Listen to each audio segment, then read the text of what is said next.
हरि अगम गोचर अविगत भाषा ज्योति आरती सकल चराचर प्रणव पेच जेहि रहत भरावर आरती करत निगम हरिदासा हरि हरि अगम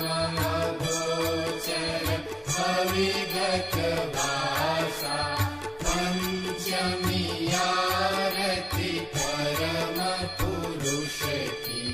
सकल साज करण दुरस की आरती करत निगम हरिदासा हरि हरि अगम गोचर अविगत भाषा षष्टमी आरती सगुण मूरत की मथ कच्छ व्याघ्र विराह समत की आरती करत निगम हरिदासा हरि हरि अगम गोचर अविगत भाषा सप्तमी आरती सरल शक्ति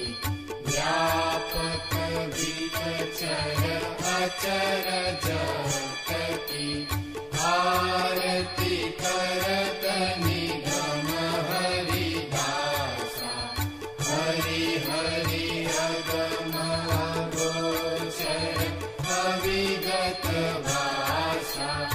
अष्टमी आरती अंजन रस की परम पुरुष विकास करस की आरती करत निगम हरिदासा हरि हरि अगम गोचर अविगत भाषा नवमी आरती नवनिध सिद्धि सकल सुष्ठरद पूरित सनिध की आरती करत निगम हरिदासा हरि हरि अगम गोचर अविगत भाषा दशमी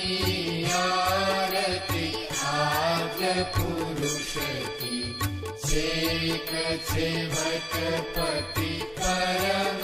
उरस की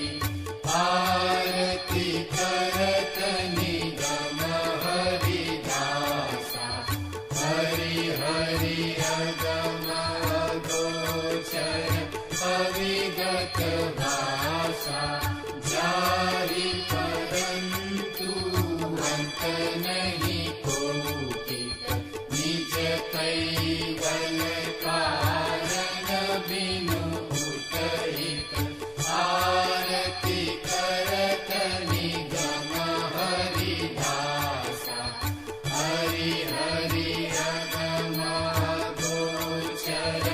अविगत भाषा जिनके शुद्ध संकल्प सलप में अखिल लोक उपजाए पलक में आरती करत निगम हरिदासा हरि हरि